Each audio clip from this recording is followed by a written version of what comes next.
Hi everyone, we're back with another hieroglyph. This one might not be so obvious what it pictures, so we'll talk about what this is and what sounds it represents in just a moment. Welcome to Voices of Ancient Egypt. If you're new here, hit subscribe and that bell so you won't miss future videos like this one.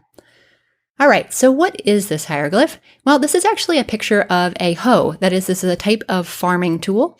So basically how it was used is you'd hold on to the shorter end here of the two longer pieces, and you would then use the longer piece with the pointed end to dig up the ground, basically before you were going to plant things.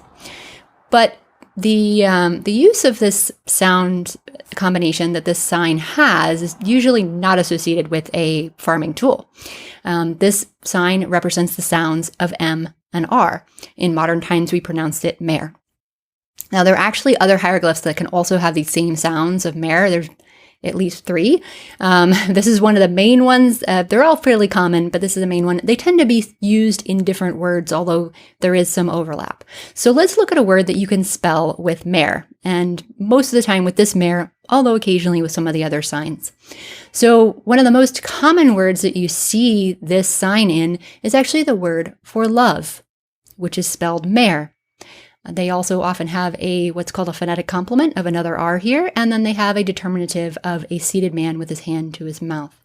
So if you're interested in what a determinative is and you don't know already, pick up my half-hour hieroglyphs guide at voicesofancientegypt.com/guide. All right, so you can spell things like mer, love with this, but it can also spell a variety of other words. And we'll probably get into some of those in future videos. But for now, that's it for today. My cat actually joined me for this recording session today. I'm just happy that she kept quiet anyway. So I will see you next time with or without the cat. Make sure to hit subscribe and that bell so you won't miss it.